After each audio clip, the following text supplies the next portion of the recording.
Well, good morning. If we haven't met yet, my name is Jonathan. I'm the pastor of teaching and vision here at Kings Hill.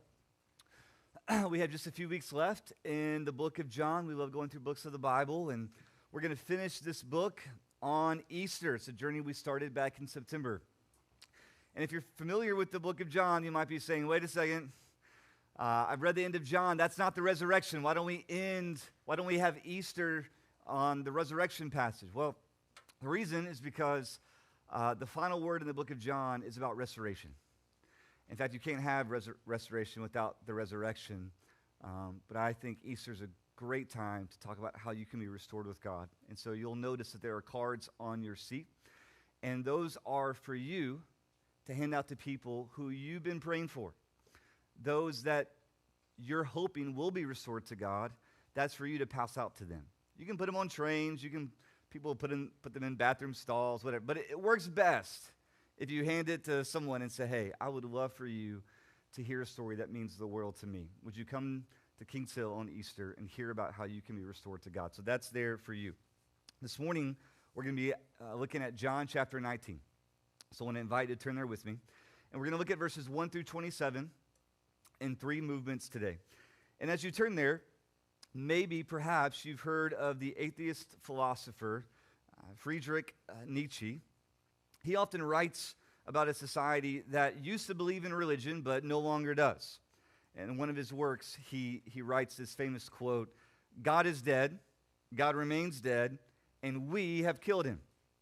And ironically, he doesn't celebrate this fact, although it's very parallel to what our culture is walking in now. But actually, when he writes this, it's a warning to readers. He fears of a society, when you take out of the equation, he fears of a society that where morality becomes subjective, where people grow apathetic and believe nothing or believe nothing matters, and people would create their own meaning. And so he tries to polish up a society where what happens when you remove God from the society? What moral foundation does it actually have to stand on? And what people will we actually become if there's no sort of objective truth that we can set our hearts on? So that's one of his most famous works. And John 19 actually explores this question, because there is the killing of the Son of God in this passage. And what we're going to see as when we seek to kill God, as the priests do, the soldiers do, as Pilate does by crucifying Jesus, what happens, the answer to that question is we become a people that's more enslaved than free. We think the opposite, though. That's why many people deny the existence of God. We think life apart from God equals freedom. We love autonomy. We love being relieved from the fact that there might be a higher power that exerts influence over us. But what we're going to see here is that life without God actually makes us less human, not more. We actually grow in brutality, not benevolence. We grow in cruelty, not compassion. And so what does the world look like when truth is abandoned and only power remains? So that's what the focus is going to be as we look at John 19 now in 3 movements. So we're going to start by reading verses 1 through 6. I invite you to read along with me. Then Pilate took Jesus and flogged him. And the soldiers twisted together a crown of thorns and put it on his head and arrayed him in a purple robe. They came up to him saying, "Hail, King of the Jews!" and struck him with their hands. Pilate went out again and said to them, "See, I am bringing him out to you that you may know that I find no guilt in him." So Jesus came out, wearing the crown of thorns and the purple robe. Pilate said to them, "Behold the man." When the chief priests and the officers saw him, they cried out, "Crucify him! Crucify him!" And Pilate said to them, "Take him yourselves and crucify him, for I find no guilt in him." Okay, so we're going to stop there. Jesus has been taken to Pilate, and because of the uproar of the priests and the Pharisees and the crowd, he tries to appease them by flogging Jesus. Now, there were different degrees of severity that were imposed upon a victim when crucifixion was the sentence. One type of flogging was relatively light. There was a more brutal one that was reserved for more serious offenders. And there was also the most severe, where the victim would be tied to a post. There would be a round of soldiers that would beat this victim. Often there would be perhaps a leather belt that stitched to it were pieces of bone or fitted pieces of metal, and the victim would be struck, and as a result, the skin would be removed from that victim. Oftentimes, bone would be exposed. Now, what's likely happening here is the first form of flogging, the lightest one. It's doubtful that the third one would have been executed, at least at this point in time, without a death penalty that would have been given. Many scholars believe, and I think they're right, is that this flogging, I think there was a second one that was most severe after the death sentence, but this one was meant to show Pilate's dominance, Pilate's control over the situation. Basically what he's saying to the Pharisees, the priests, the crowd, look, we have this man under control. There's no need to escalate this action. There's no need to take this further. Look at this man. We have him. Things are okay. And I think later then that final form of flogging was administered. Nonetheless, the crowd is not satisfied. They want more. They want a more severe sentence. And so you have the soldiers that they twist a crown of thorns upon his head. These thorns likely, they could have been up to 12 inches long. They're placed upon Jesus' head. And then they take turns striking him. And what you find here is the quintessential display of power. Those in position harming the truly innocent. And I think this portrait, this picture, the time within this narrative is very telling, because this is how, or this is often how we find ourselves in our culture today. You have a system that's built on power, and those in control make a lot of the decisions, and it influences everybody underneath. It's a world, for those that are in power, as they try to keep it, it's a world of cruelty. In fact, that's one of the answers to the question. If you take God out of the equation of society, what are we left with? What's the world that evolves? What are the kind of people that we become? And the answer is a cruel world. The answer is a cruel type of people. In the Russian novel, there's this author, Dostoevsky, and he writes this novel about, I think it's three or four Russian brothers, and they're meant to kind of epitomize mind, body, and spirit. It's a novel that explores the human exploitation, human nature. And in the book, in the novel, there's this parable that's called the Grand Inquisitor. And in the parable, Jesus actually, he returns during the time of the Spanish Inquisition. And Jesus is walking among the people, and he's healing those that are hurting. He's comforting those that have experienced loss. He's drawing a crowd while all this is happening. And the sad part within the parable is that the church arrests Jesus. And this Grand Inquisitor comes in and visits Jesus in the prison cell. And the Grand Inquisitor has the audacity to tell Jesus that he's no longer needed. Essentially, they've seen Jesus' work and they've fixed it. They've made it better. They've improved it. There's no need for Jesus anymore. In fact, the Grand Inquisitor tells Jesus, you've given the people too much. You offered freedom, but people really don't want freedom. What they want is safety and certainty. And so we've created a system that gives them that. We've created a better system than what you've offered. And so in essence, the church creates this system that keeps Jesus out, but the church in a position that maintains control and power. And that's actually what you see in John 19. You have the priests, you have Pilate, you have the soldiers, and they're acting cruelly, and the reason why is because they have built systems to maintain their own strength. For the priests, they have their own religious system. For Pilate, he has his political system, and both are exerting their influence to try to keep control. And this is how we actually follow in the footsteps of someone like Pilate and the priests, because we do the same thing when it comes to building systems. Some examples. We will walk past the homeless, but we'll be numb to their suffering. We'll tell ourselves that, that's not my problem, maybe another day. Or we'll ghost people because it's easier to put someone out of our mind than to actually have a hard conversation. We'll twist facts or words to protect ourselves. We'll figure out what someone's political affiliation is, and we'll deduce them to just that. And then if they don't agree with us, we get rid of them. In a world without God, in a world where you have to scratch and claw yourself to the top because you don't believe there's a heavenly Father who takes care of you and provides for your needs, what happens? It leads to a world of cruelty because we're fighting to survive. We're fighting for dominance. We fight to posture ourselves, and the way we do this is we cancel relationships, We condemn others with our words. We cheat others out of good gifts that God has intended everyone to enjoy. The reason why is because it's all about getting ahead. When you have a world without God, it's all about us getting out in front, beating the competition. If you've ever turned on the show Animal Planet, you realize it's a pretty brutal world. It's survival of the fittest. And when you take away God from a society, in fact, we resemble more like the safaris of Africa than an ordered moral commonwealth. We resemble more like a pack of predators than a community of neighbors. We become beastly. That's what we become. You can test your heart this morning, right? There's envy, there's greed, there's jealousy, there's competition, there's I want to be front and center, and I'll do whatever it takes to get to that position. We become beastly, and as a result, less and less human the more we remove our lives from the one who made us.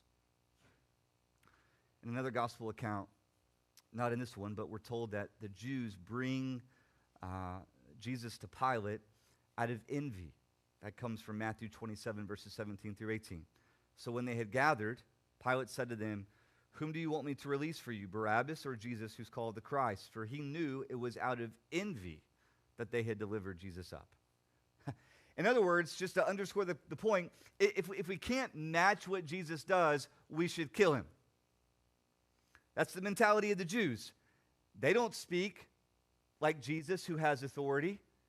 They can't heal with the same kind of power that Jesus has. So what do? They dehumanize him and then harm him. And so is the pattern of every human heart.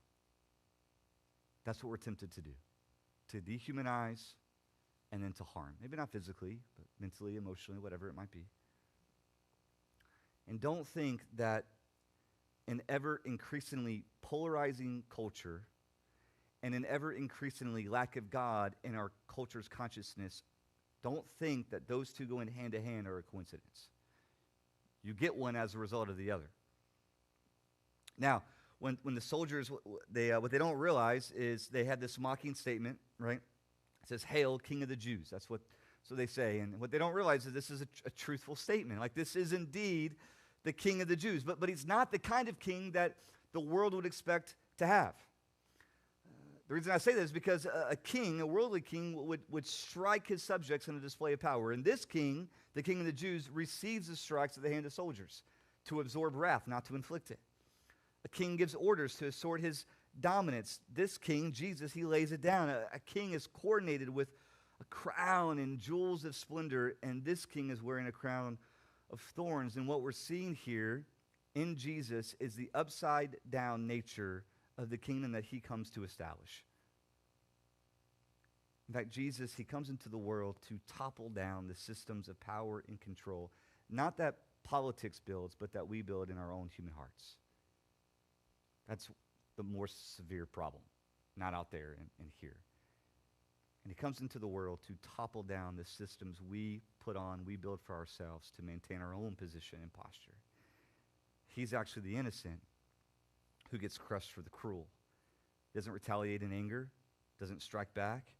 In fact, in contrast to the cruelty displayed to him, what he does is he shows us the way of love. Now we see a world factored in where God is in the equation. And laying down his life for the cruel, our adoption of his way of life as we begin to follow him, what happens is we begin to be transformed from someone that's cruel to someone that's compassionate. You might remember the classic Beauty and the Beast. I don't know if Disney has remade that one yet, but they're on a roll with remakes. But in that movie, you have a prince who's cursed, and he looks like an animal. There's a lot of truth to this story. He's hard to look at. He's difficult to be around. Now, what he is on the outside is a mirror to what's on the inside. In other words, his appearance matches the ugliness of his heart, and he has spent years alone in this castle, and as time has gone by, he's grown more angrier, more stubborn, more obstinate. He's not pleasant. And of course, you have Belle, who meets the beast. Chelsea that's my wife, she took some French in college, high school. I didn't know this until this morning, but Belle means beautiful. So there you go. you've increased your vocabulary today, but Belle meets the beast, and it's her patience. It's her steadfastness. It's her love that changes this beast back into a man. And this is what happens in the gospel. As we look to Jesus, who was mocked, who was beaten, who bled for us, what happens is our hearts are moved, and he overcomes the beastliness inside of us. In other words, he's the one who lifts the curse of our hearts and begins to unravel the cruelty from within. It's his love, actually, that makes us human again, that allows us to live as we were originally designed. I told my daughter this morning, I said, sweetheart, I can guide your heart. I can shepherd your heart. She's going through a hard time. I can speak to your heart. But what I cannot do is change your heart. Only God can do that. And that's the kind of hope that Jesus offers. He changes us from within. He turns us from the beast back to how we were originally made. All right, let's keep reading. That question, what do we become in a world that seeks to kill God? Cruel, yes, we just saw that. But also cowardly. So we're going to pick up in verse 7. We're going to read through verse 16.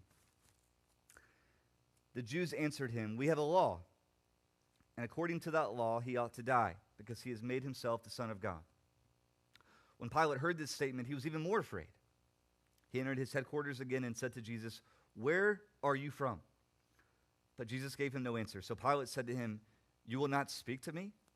Do you not know that I have authority to release you and authority to crucify you?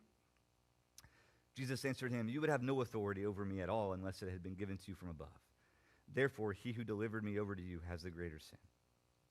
From then on, Pilate sought to release him, but the Jews cried out, if you release this man, you are not Caesar's friend. Everyone who makes himself a king opposes Caesar. So when Pilate heard these words, he brought Jesus out and sat down on the judgment seat at a place called the Stone of Pavement, in Aramaic, Gabbatha. Now it was the day of preparation of the Passover. It was about the 6th hour. And he said to the Jews, behold your king. They cried out, away with him, crucify him.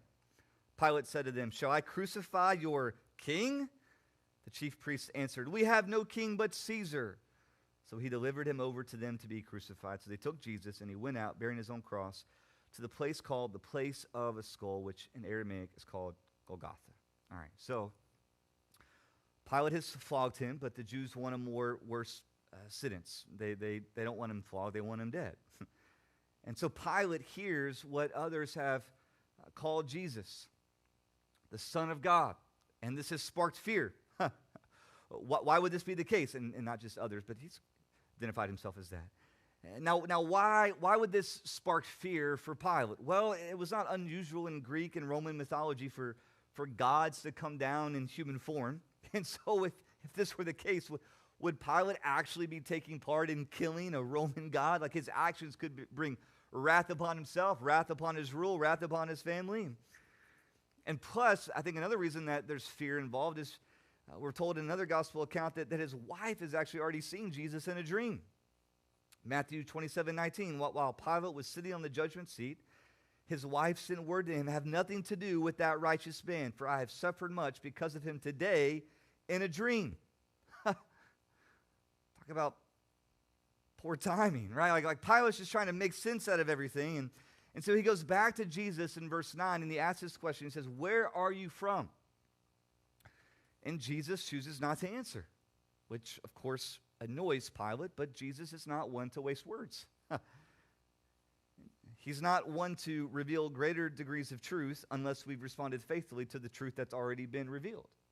Pilate hasn't done that. And so Pilate, in irritation, perhaps feeling disrespected by Jesus' silence, he says, will you not speak to me? Like, don't you know that I hold your life in my hands? I can release you. I can crucify you. You're not going to talk to me? And you can imagine, Pilate already has fear inside of him. You can imagine Jesus' response send chills down Pilate's back. And I'm paraphrasing, but Jesus says to Pilate, he corrects Pilate, he says, no, you don't have authority over me. The authority that you have has been given from above. In fact, Jesus has already said back in earlier chapters that it's Jesus alone who has the authority to lay down his life and to take it back up again. And so despite what Pilate thinks to be true here, Jesus is in complete control. He's choosing to be treated the way he is. He stands courageously in contrast to Pilate's cowardness. What kind of people do we become? We become cruel and we become cowardly. And you see Pilate's cowardness because he can't bring himself to do the right thing. Verse 12 highlights this. Look there with me. He says, John writes, "From then on, Pilate sought to release him." Now, the verb form here would literally read, "From then on, Pilate kept seeking to release him." And so Pilate doesn't have the boldness to do what needs to be done. Instead, he gives in to the demands of the crowd. And the crowd, boy, they know how to play the game. These Jewish leaders. In the second half of verse 12 and at the end of verse 15, they get this, they appeal to Caesar as their object of hope and affection. Verse 12, "If you release this man, you were not Caesar's friend. Everyone who makes himself a king opposes Caesar." Verse 15, "The chief priests answered, 'We have no king but Caesar.'" Suddenly now, the chief priests and the crowd, they just have this sudden affection for Roman leadership. The prophets of old have talked about a Messiah who would come and bring freedom and peace, and they're waiting and longing for this king, and now all of a sudden, there's no king but Caesar. If your allegiance isn't to him, you should be going down. Like, all our allegiance is with this guy. No, they don't like being under the thumb of Caesar. They long for the glory days where Israel existed as a prosperous, influential nation. But what they've done is they found the pressure point of Pilate, his relationship to Caesar. And that's where they press. "Pilate, if you really care about Caesar the way we do, you would put this man to death. In fact, if you allow this man to live, a man who claims to be king, then higher authorities could see this as treason. So balls in your court, Pilate, what you going to do?"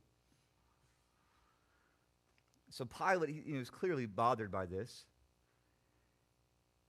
And he fails to release Jesus because instead he wants to appease the Jews. Now, there's a warning for us as a church. And the warning here with Pilate is that he is convicted. There's fear. There's an attempt to release. Like, there is conviction, and yet at the same time, there's still compromise. So I need to put it this way. The warning is conviction is not enough as we aim to follow Jesus. Like, we are not merely to be hearers of the word and then gripped by what it says. No, there has to be this next step of doers of the word. And Pilate, he fails to act. And the reason why he fails to act is because of cowardness. And this moment brings us to something deeper that's going on beneath the surface. It's not just on Pilate, it's also in us. What do we do when the right thing might cost us everything? And this brings us to something deeper happening. What are we to do when doing the right thing might cost us a lot? Because the truth is, it's hard to be courageous in a culture when we've lost sight of what true courage actually is. Alistair McIntyre, he was a moral philosopher back in the early 1900s, 1929, when he was born. And he critiques culture with this work. The work is called After Virtue. And he describes the result of a society where moral tradition has been stripped away. And he says, what's lost is a common vision around certain virtues, hence the name, After Virtue. He says, society can stay in place when the telos is the same, when a community or a group of people or a country or culture, when they kind of agree to the ends, that they agree to the reasons why we exist. But you remove that within a culture, and what happens is culture hollows out. It becomes really empty. And so you can use words like truth. You can use words like justice. You can use words like virtue, but the problem is there's not an agreed upon definition to those words. They can mean anything depending on who's using the term, and as a result, they mean nothing. The substance of society is lost. And that's where we find ourselves in John 19. Pilate, he's using moral language. He speaks as if he's a man of virtue, but he abandons justice the moment it becomes inconvenient to pursue it. He's not interested in true righteousness. He's interested just in keeping the peace. For the Jews, they're adhering to the religious tradition. On the surface, they appear very pious, very holy. You see that in verse 7. We have a law. I can just imagine. I don't know how the Pharisees look, but you can imagine. We have a law, Pilate. And according to that law, this man ought to die because he's made himself the Son of God. And so unfaithfulness to God's law, they say, is the reason that they're bringing Jesus to Pilate. But we've already seen that actually, no, it's out of jealousy. It's out of envy. They're weaponizing religion. Religion's the language that's been spoken, but they're using religion actually to justify murder. And so Pilate he's using the word justice, and the priests are using the words holiness, but both are hollow. Because in fact, both are being used for personal advantages. About a month ago, a group of members at Kings Hill, we visited a church in Providence, and we walked around Brown University and used a spiritual survey to spark conversations. And was with one of our members, Raymond, and we approached a couple females that were sitting outside of this building. And one of their objections to Christianity was this very point, that much harm has been done in the name of religion. That's true. There's actually been a lot of harm that's been done in the name of religion. And we shouldn't judge Christianity by followers who are imperfect, but by Christ himself. But nonetheless, it did have a point. And that's true for Christians, that's true for Muslims, that's true for Hindus, that's true for many of the world religions. That you can have things like politics and things like religion, and you can wield them and weaponize them to serve your own purposes. And yet, Jesus shows us a different way. He's not hungry for control, nor does he retreat when he has to endure great pain. What you see in him is a courageous and compassionate king.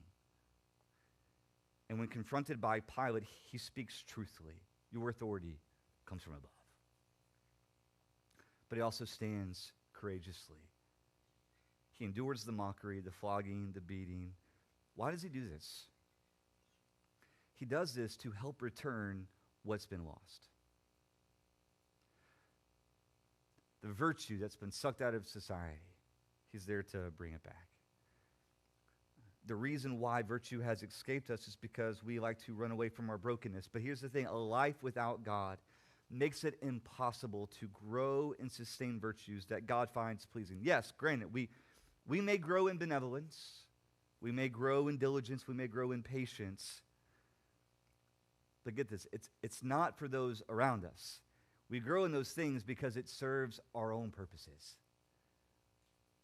It holds within us our own advantages. And so we'll pursue those as long as it's good for me.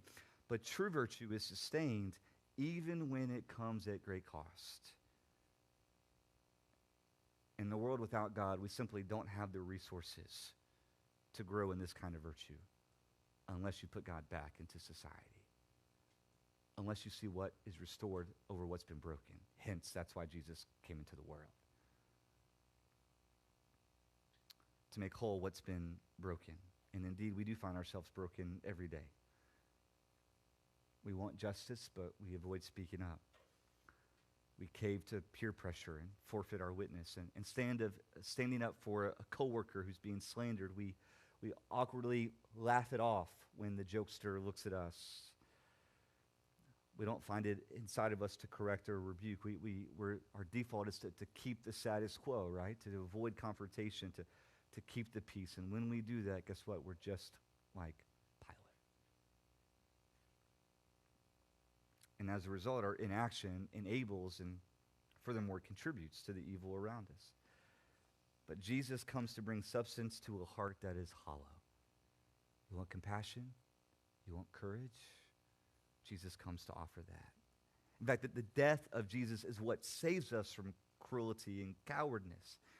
And the good news is that he's risen from the dead. And so he takes away our sin.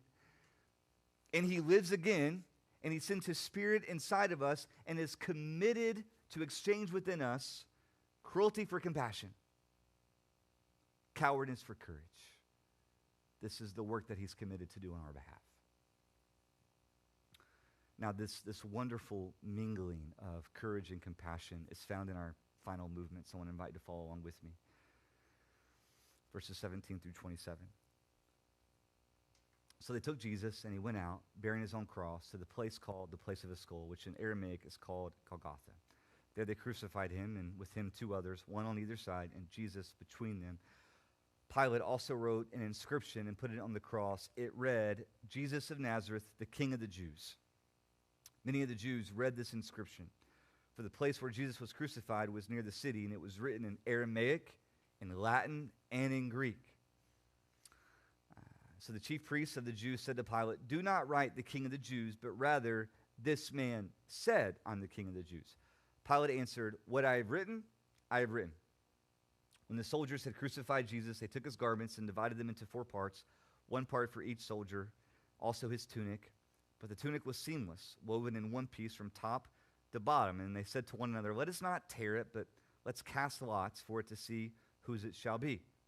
This was to fulfill the scripture, which says, they divided my garments among them, and for my clothing they cast lots. That goes back to the psalm that we read earlier. So the soldiers did these things, but standing by the cross of Jesus were his mother and his mother's sister, Mary the wife of Clopas and Mary Magdalene. When Jesus saw his mother and the disciple whom he loved standing nearby, he said to his mother, woman, behold your son. Then he said to the disciple, behold your mother. And from that hour, the disciple took her to his own home. Okay, so Jesus is crucified. The Son of God is hanging on the cross. He was stripped, publicly humiliated. Nails would have been driven through on wooden posts through each of his wrists. There would have been another nail. His feet would have been together. Another nail gone through his feet, also to a wooden post. And to breathe, Jesus would have had to pull from his arms and pull from his legs so that his chest cavity would have stayed opened. Otherwise, his body wouldn't have any oxygen. You can imagine, right, with every breath, because of the nails that have been pierced in his hands and feet, with every breath, there's excruciating pain.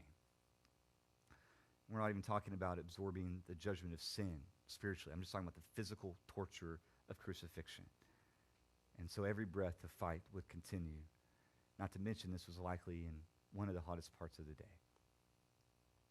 And above Jesus was written, Jesus of Nazareth, King of the Jews. We're told it's written in 3 languages. It's interesting. In the moment of Jesus' judgment, God is, for our sin, God is actually bearing witness to the nations who the true king is, just as a footnote. And it was customary that the crime of the cross bearer would be written above the offender. And so Pilate, he's undoubtedly upset over the political trap the Jews set for himself moments later. And so now he seeks to humiliate them now. Earlier, he pushed the Pharisees to their own point of blasphemy. They said, we have no king but Caesar. Right? So it's ironic where Jesus is on trial and gets crucified for blasphemy, when in reality, they're the ones committing blasphemy because they're no longer trusting God as their king. They're saying, no, Caesar is our king. And Pilate, he's not fooled by their convenient allegiance. And so, with this title of Jesus written above, he insults the entire Jewish people. He's saying, this is the King of the Jews, and look where we have him. So is the power and might of Rome. If this is your king, if this is your hope, we have you under control too. Not just your king, but also you. It's an insult to not just Jesus, but to the entire people. Behold your king, Pilate says. Now, what's interesting, and I hope you find this as a source of encouragement, is verse 24. Look there with me. Speaking of Jesus' garments, the soldiers say, let us not tear it, but cast lots for it to see whose it shall be. This was to fulfill the scripture, which says, they divided my garments among them, and for my clothing they cast lots. Okay. In the worst moment of human history, the Son of God slaughtered. And there's a lot of things that are happening here to get to this point. You have the Jews as unholy plotters or unholy schemers, Pilate as a cowardly ruler, Judas as a devastating betrayer, the crowd as an unrighteous jury. All of this is contributing to an evil murder. And somehow, some way, God is completely sovereign.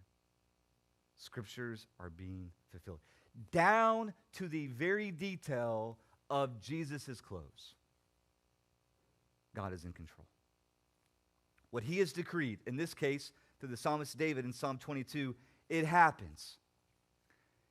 And it's a reminder for us that there is no activity in human life that God is not sovereign over. Rulers in power, the blowing of the winds, natural phenomenon, conversion, salvation, and even here, even sovereign over sin. I just mentioned all the sin of the people that got Jesus to this point. God is in control. This is literally all over the Bible. Just give you two examples. Psalm 115:3. Our God is in the heavens. He does all that he pleases. Proverbs 21:1. The king's heart is a stream of water in the hand of the Lord. He turns it wherever he will. I love this imagery, right? You have water. It can go left. It can go right. It can go down on a waterfall. You ever seen water go up? Well, God did it. The Red Sea, when Israel passed through, right? Like, God can make water do whatever he wants. And it says, likewise, in Proverbs, the heart of a king, the heart of a man, is like a water that he can turn wherever. God can turn the heart this way, that way, this way. The heart is in the hand of our God. God is sovereign. And when you read the Bible, often our categories for God, they begin to blow up. Like there is a mystery here. God has somehow ordained sin without being unholy, without being unrighteous. Because without sin, the Son of God doesn't suffer. But without the Son of God suffering and dying, Jesus doesn't bring about salvation. No, we talk about God's sovereignty over human activity and salvation and even sin, and I'm not trying to get into any sort of waters of controversy. Often that's where it leads. We want to argue about God's sovereignty, but God's sovereignty isn't meant to be argued or debated. Actually, it's there in the Bible to be comforting. It's meant to bring about a lot of things, actually. Humility, for one. It's meant to be there to deflate my ego. I show up on a Sunday morning to worship God, not because Jonathan made a decision, because God has worked a miracle in my heart. So I show up on that seat often on Sunday mornings, and I say, God, I'm here only by your grace. There is no room for boasting here. It's all because of you. It's meant to birth inside of us boldness. When I know that the power of salvation does not rest on my presentation of the gospel, but by his power that goes out through my words, then I am emboldened, not intimidated. And here in this passage, the sovereignty of God is meant to give us confidence. Here's why. When I look at how terrible my circumstances might be, when I consider the unfairness or the injustice that's happening around me, I can be assured that somehow in the midst of what I'm going through, God is at work, and he's working for my good. And the reason I can be so confident about that in my circumstances is because in the darkest hour human history has ever experienced, God at the same time is also working to bring about the greatest deliverance ever witnessed. God's sovereignty is often argued in the head when days are pleasant, but when you walk through suffering, it's the very thing that keeps you afloat. And the crucified Son of God, as Scripture is being fulfilled, it's showing that God is sovereign. It's also showing us that God is righteous. Sin is being dealt with. It's being paid for. It's not just dismissed and swept under the rug. And at the same time, it shows us, the cross shows us that God is loving. God is so holy that our sin demands a debt we cannot pay, and yet at the same time, God is so loving that he's willing to pay the cost himself by the cost of his only Son. See, all the attributes of God meet at the cross. His righteousness, his justice, his mercy, his grace, his love, his sovereignty. It's all right here in John 19. Do you seek justice? Do you desire love? Do you want to know that in the end everything will be well, right, and good? You can. And the reason why you can is because you can look at the one, okay, Jesus, who takes the most feared instrument at the time, the cross, the most intense form of torture, and he takes that, the most feared instrument, and he turns it into an instrument of redemption. Like, such is the nature of God's upside down kingdom. God takes the enemy's weapon of choice and he turns it on its head. And so we can say confidently, assuredly, in any season that you walk through, what the enemy means for evil, God works for my good. Let us not let circumstances cast doubt on the love of God. Let us look at the cross and let that cast a shadow on our circumstances. But where I want to draw your attention, especially as it relates to where we see Jesus' courage and compassion mingled together in John 19, it's found in verses 26 and 27. So let's read that one more time. When Jesus saw his mother and the disciple whom he loved standing nearby, he said to his mother, "Woman, behold your son." And then he said to the disciple, "Behold your mother." I love this. At this point in time, it's doubtful, we don't know, that Jesus' brothers believed that he was the Son of God. They're not mentioned as being anywhere close here in the passage. Additionally, Joseph, Mary's husband, we haven't heard from him in a while, and so presumably he's passed away. And so who is going to look after Jesus' beloved mother? And Jesus, despite the excruciating pain that he's enduring, what he's doing in his final breaths, he's making provision for his mom.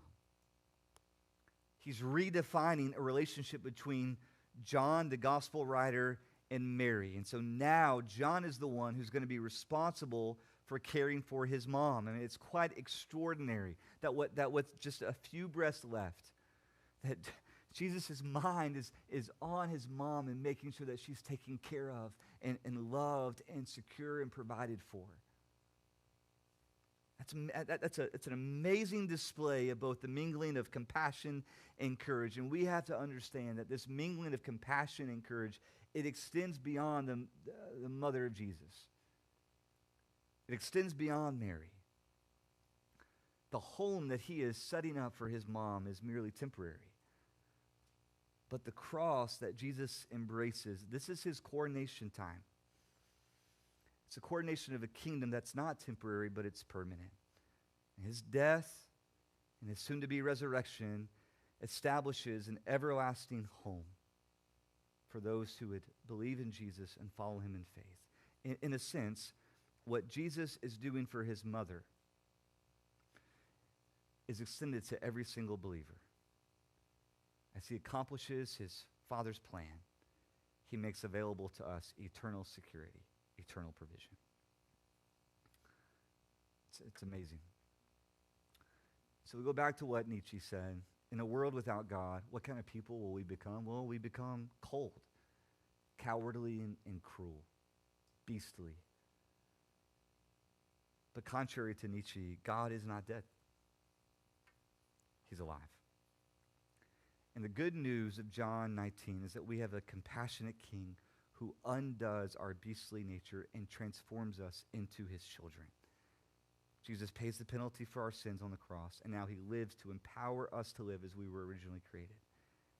It's only a life with God where we can experience what it means to be truly human. The experience of peace, of joy, and freedom. If you want that, we only get that by being reconnected with our designer as we bear his image and walk with the one who created us. And so this morning, if you would like to talk about how Jesus can help you and change you from the inside out, I'd love to do that. It'd be my joy, it'd be my privilege. If you've never trusted this king with your life, I hope you'll take that step this morning. Test your heart. Is there a beast within? Jesus came to change that. Like I told my daughter this morning, I tell us as a church now, only he can fix a heart. He's not a tyrant. He's not a myth.